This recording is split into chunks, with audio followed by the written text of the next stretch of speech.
Bienvenue sur Discours furtif. Bon visionnage. Comment, dans les années 2000, les AVS pourtant issus d'associations ont intégré l'éducation nationale? Que s'est-il passé concrètement et quels changements cela a-t-il amené? Aussi, cette loi de 2005, celle dont on parle tout le temps, de quoi parle-t-on concrètement? Si vous aimez les années 2000 et si ces questions vous intéressent, alors vous êtes au bon endroit. Voici ma petite review et ça commence maintenant.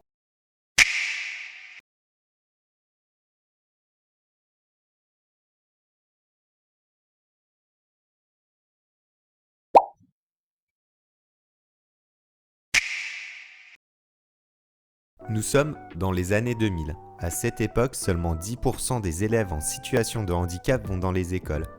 Les auxiliaires d'intégration sont encore peu nombreux, 1000 personnes environ, et principalement embauchés par le biais de contrats aidés au sein d'associations. Afin de permettre l'intégration des enfants dans les écoles, des dispositifs de services d'accompagnement individuel à la vie scolaire sont implantés dans différents départements, mais leur couverture reste très inégale. Seuls 63 départements dotés de tels services sont présents sur l'ensemble du territoire français et la qualité des services d'accompagnement n'est pas équivalente selon les départements. Les parents étaient là en disant « Nous, on est dans un département où il n'y a pas d'association, c'est pas normal que nos enfants n'aient pas les mêmes droits que dans le département d'à côté. » Donc, les parents déménageaient en Indre-et-Loire pour pouvoir scolariser leurs ou à enfants, Marseille. tu te souviens? C'était délirant. Et à tout ce contexte s'ajoute, le 10 juillet 2001, le rapport de Mireille Malo, un rapport commandé par le ministre de l'Éducation, Jack Lang, quelques mois plus tôt, présentant 20 propositions visant à favoriser l'inclusion des élèves en situation de handicap. Ce rapport préconise le maintien et le développement des services associatifs d'accompagnement scolaire, le recrutement des AIS mais cette fois niveau 4, niveau bac, la mise en œuvre de formations pour le personnel, une nouvelle dénomination des AIS, non plus auxiliaires d'intégration scolaire mais auxiliaires de vie scolaire, et que les auxiliaires de vie scolaire deviennent un véritable métier. Et tout cela parmi d'autres mesures. À la suite de ce rapport, le ministère de l'Éducation, alors dirigé par Jack Lang et Ségolène Royal, décide de renforcer les moyens humains. En effet, j'ai fait de l'intégration Voilà, des élèves j'avais lu. handicapés, une des pistes d'action très importantes de ce ministère. Et savez-vous, il y a environ 1 millier d'auxiliaires Mais ça ne suffit d'intégration pas. nouveaux qui sont arrivés dans l'école. À cette période, entre 1999 et 2003, on trouve alors deux profils d'AIS. D'un côté, les anciens, les vieux de la vieille, ces auxiliaires d'intégration issus d'associations, souvent recrutés via des contrats aidés, mais voire quelques rares CDI. Et de l'autre côté, ces 1000 autres auxiliaires d'intégration scolaire supplémentaires créés à la suite du rapport Malo, principalement recrutés dans le cadre des emplois jeunes. Les emplois jeunes, justement, c'était des contrats courts, des contrats d'aide éducateur, créés entre 1998 et 2003, des contrats tremplins pour les jeunes entre 19 et 25 ans, financés en grande partie par le ministre de l'Emploi mais aussi par la ville. On leur confiait diverses tâches, de nombreuses missions dans les écoles comme des tâches d'encadrement, de surveillance, d'animation de bibliothèque, mais aussi cette mission d'aide et d'intégration scolaire des enfants en situation de handicap dans les écoles. Mais ce système n'était pas éternel car en mai 2002, nouvelle élection présidentielle. Et si Jacques Chirac est certes réélu président, le Premier ministre, lui, change. On passe de Lionel Jospin à Jean-Pierre Raffarin. Et le nouveau gouvernement, il n'apprécie pas vraiment ces contrats courts. Il affiche clairement sa volonté de supprimer les emplois jeunes. C'est donc plein d'aides d'éducateurs exerçant la fonction d'auxiliaire d'intégration scolaire qui risquent de perdre leur poste. Il est donc urgent de presser la consolidation de la fonction d'auxiliaire d'intégration scolaire. Entre-temps, les associations continuent leurs revendications pour la scolarisation des élèves handicapés avec 2 coups de pression supplémentaires en 2002. D'abord, ils organisent des pétitions, recueillent 65 000 signatures et demandent des audiences au préfet pour présenter leurs revendications. Et ensuite, ils font des manifestations.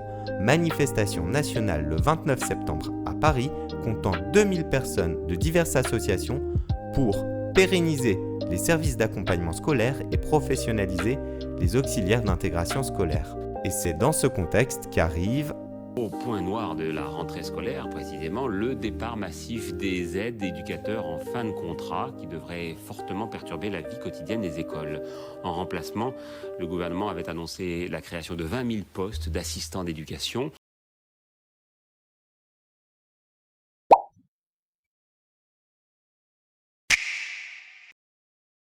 La loi du 30 avril 2003 relative aux assistants d'éducation. Si les assistants d'éducation peuvent être recrutés certes pour l'assistance de l'équipe éducative, permettre la mise en place de projets d'établissement, encadrer et surveiller des élèves, les AED peuvent être aussi recrutés pour accueillir des élèves en situation de handicap et permettre leur intégration scolaire. C'est la naissance des AVS. Il est aussi mentionné que le personnel accompagnant les enfants handicapés pourra bénéficier d'une formation spécifique pour l'accomplissement de leurs fonctions, mais aussi, à l'issue de leur contrat, les assistants d'éducation peuvent demander une validation de l'expérience acquise. Pour quel métier exactement, rien n'est précisé dans la loi. Les assistants d'éducation sont recrutés pour une durée maximale de 3 ans, renouvelable dans la limite d'une période de 6 ans d'engagement total. Alors pas de CDI à cette époque. Ils exercent leurs fonctions auprès des élèves pour lesquels une aide a été reconnue et nécessaire par la décision de la commission départementale de l'éducation spéciale, l'équivalent de la MDPH aujourd'hui. Leur contrat précise le nom des élèves dont ils ont la charge ainsi que là ou les établissements au sein duquel ils exercent leurs fonctions. Ces AED sont recrutés à un niveau 4, niveau bac. 2 mois plus tard, une circulaire en 2003 offrira davantage de précisions sur les fonctions d'AVS. Et une distinction sera faite ensuite entre les AVS individuels affectés à un ou plusieurs élèves en situation de handicap ou bien les AVS collectifs affectés dans des structures de scolarisation collective pour les élèves handicapés, les CLIS ou bien les UPI.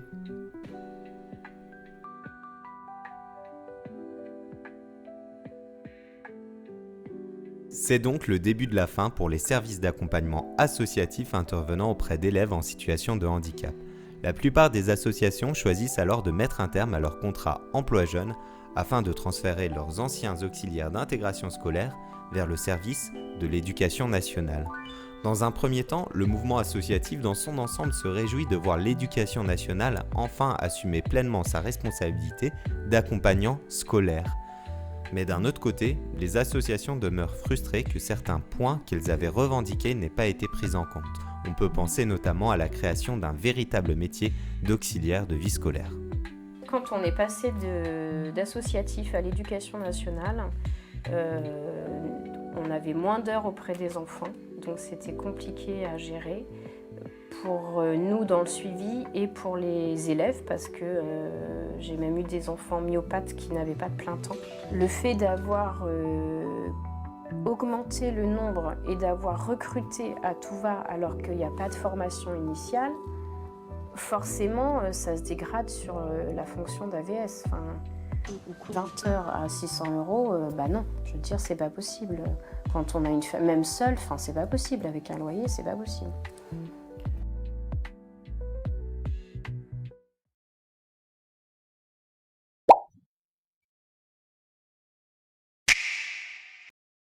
L'adoption de la loi sur le handicap, c'était hier à l'Assemblée, un pas en avant important pour assurer l'égalité des droits et des chances. Le dernier dispositif était vieux de 30 ans.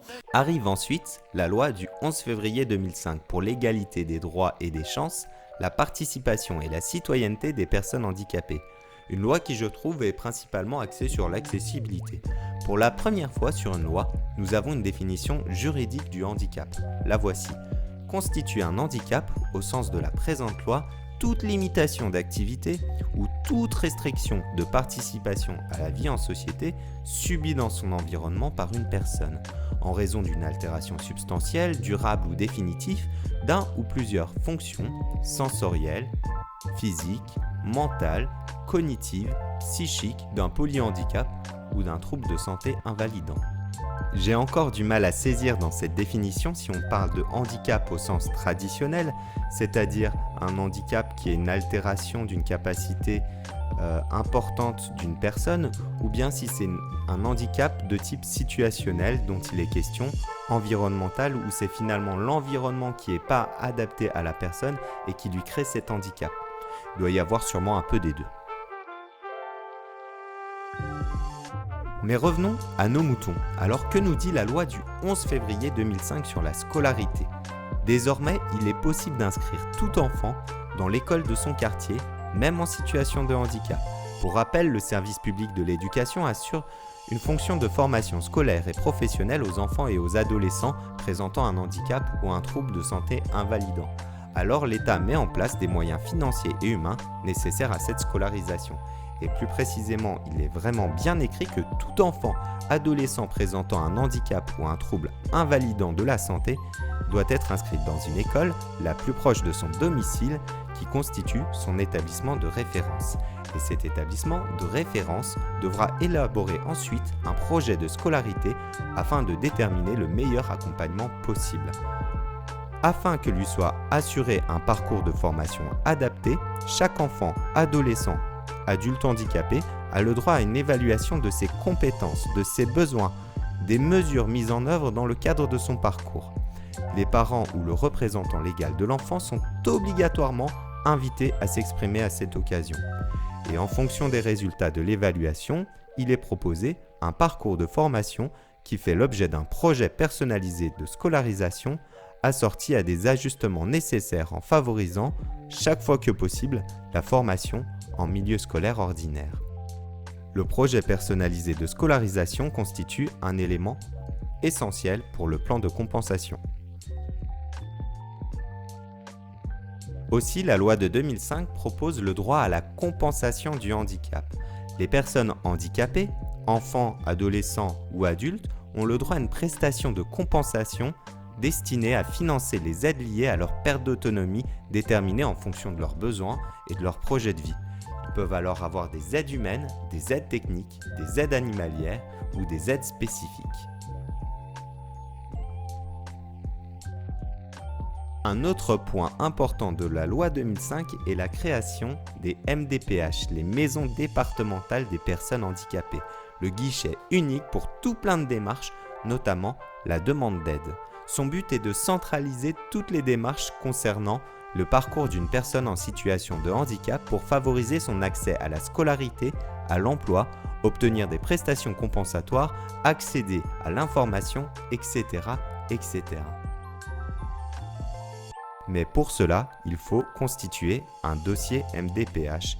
Et une fois ce dossier MDPH constitué, Donc Jamy, dit Jamy, quel est le parcours d'un dossier MDPH ? Je cherche, Jamy, je cherche. D'abord, il y a l'envoi du dossier. Le dossier MDPH doit être complet avec toutes les pièces justificatives. Ensuite, il y a la réception du dossier.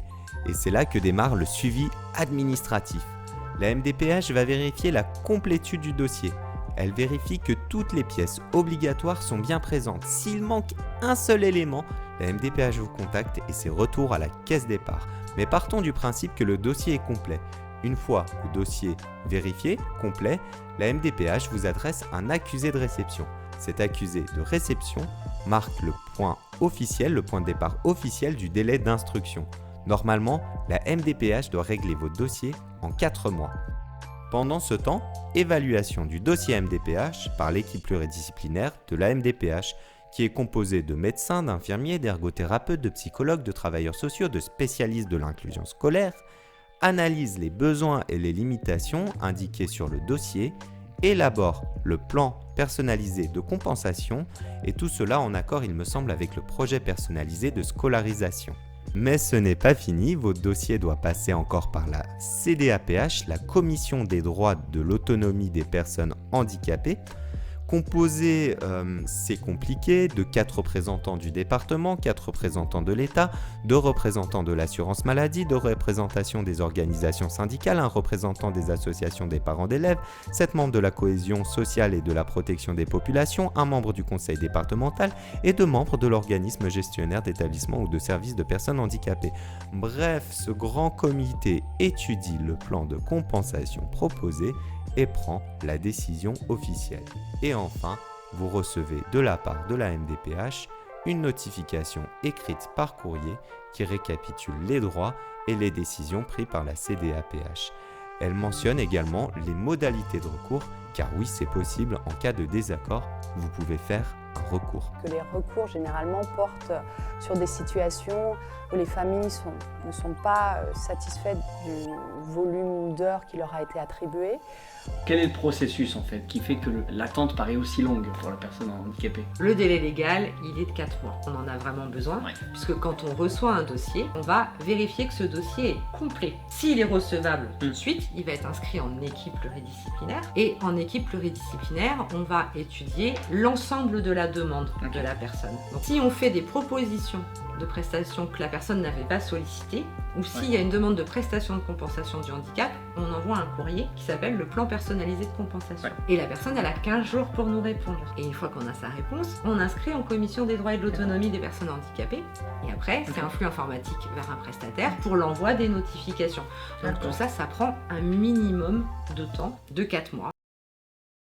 Enfin, la loi de 2005 met un point d'honneur sur l'accessibilité de tous les bâtiments et transports publics. Ainsi, l'article 41 dit que les dispositions architecturales des établissements recevant du public et les lieux de travail doivent être accessibles à tous, notamment aux personnes handicapées quel que soit le type de handicap, mais aussi un accès à l'emploi. La loi maintient l'obligation d'emploi de 6% des personnes en situation de handicap dans les entreprises d'au moins 20 salariés ou bien dans la fonction publique. J'ai quelquefois l'impression que les choses se sont mises très vite en place. La loi de 2005 est arrivée, elle a été mise en place dans la foulée et je ne suis pas persuadée que nous étions vraiment prêts à la mettre en application.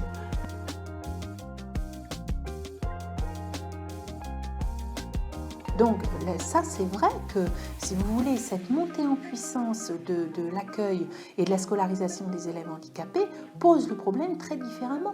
Et que ce qui était vu au départ comme un accompagnement qui n'était pas extrêmement important, maintenant devient une composante de l'école. Le premier jour, je suis allé les mains dans les poches, avec un petit calepin, un crayon, pour noter s'il y avait besoin de noter, j'en savais rien en fait. Aucune info. Et après, c'est vrai, c'est avec les enseignants, c'est en téléphonant aux anciennes AVS. Et c'est des méthodes qu'il faut apprendre sur le terrain en fait. Quand il y a un handicap qui est déjà très avancé, que l'enfant est à la limite de la scolarisation, on ne sait pas trop quoi faire. Moi, c'est beaucoup des bouquins et Internet. Les forums, les sites spécialisés. J'ai aucune formation, on va se débrouiller, puis on verra. C'était sûr, ça fait rigoler, mais bon, il y a une question de fond qui est posée et à laquelle il devient un peu urgent de répondre. 33 heures pour un peu plus de 800 € payés par l'éducation nationale, la profession attire peu. Vanessa accompagne 2 élèves handicapés. Elle regrette l'absence de perspective. Et ce qui serait bien, c'est qu'on ait un vrai statut et qu'on puisse continuer ça pendant toute une carrière. On a 5 ans maximum et après, c'est au revoir, quoi. Et de nouveau, je m'arrête. Arrivé à 15 minutes de vidéo, si je prolonge, j'ai peur de perdre trop de gens et ça, c'est pas bon pour le watch time. Alors, je vais m'essayer à une conclusion. À première vue, entre 2003 et 2005, on a l'impression que le métier ressemblait beaucoup à ce qui est aujourd'hui. Bon, mis à part qu'il n'y avait pas la CDIsation et l'apparition des piales. Mais en écoutant d'autres témoignages sur Internet, au moment de rédiger cette conclusion, mon opinion change un petit peu. Justement, 2 témoignages. L'un provient de la chaîne YouTube The AESH Project. Celui d'un AVS qui raconte avoir commencé en 2001 au sein de l'association Dédalis, une association spécialisée dans l'accompagnement des enfants autistes et leur intégration dans les écoles. À cette époque, tout était à créer au sein de l'association. Il fallait définir des méthodes de travail de qualité pour ces enfants, s'organiser et savoir construire une collaboration avec les enseignants et les familles. Et par conséquent, pour que ce travail soit solide, lui et son équipe participaient à des formations spécifiques sur l'autisme, assistaient à des réunions d'analyse de la pratique, à des conférences, etc., etc. Mais en 2003, quand l'éducation nationale a repris les AVS, même si les CESAD avaient un petit peu maintenu cette exigence de formation, la situation concernant les formations s'est progressivement dégradée au fil des années. Aussi, cela peut se recouper avec un second témoignage disponible sur Canal Universitaire lors du colloque des 20 ans des AVS aux AESH en novembre 2024. Une AESH s'est un peu exprimée sur cette période. Au début de son parcours d'AVS, en 2007, elle était parmi un groupe de 15 AVS, dont 10 anciens vieux de la vieille issus des associations qui ont été repris par l'Éducation nationale. Ce petit groupe était confortable, il pouvait échanger réellement, discuter facilement, bénéficier d'un interlocuteur de proximité disponible en cas de souci. Il existait aussi de vrais temps institutionnalisés d'échange de pratiques et des réunions de services régulières, animées par des professionnels du milieu. C'était une période très riche, dit-elle. Mais au fil des années, le nombre des AVS a augmenté et au fur et à mesure, plus les groupes devenaient importants, volumineux, plus ces démarches professionnelles se sont arrêtées. Ainsi, aujourd'hui, le métier semble finalement se manifester un petit peu différemment. Bon, ça reste 2 témoignages trouvés ici et là. Il faut donc rester prudent à ne pas faire de généralisation abusive. Mais si cela peut paraître un autre monde, eh bien ça prouve qu'un autre monde est possible. Bref, concernant l'histoire des AESH des années 2000 à 2005, je m'arrête là. En espérant que vous ayez apprécié mon contenu, n'hésitez pas à être critique si besoin. Cordialement, Discours furtif.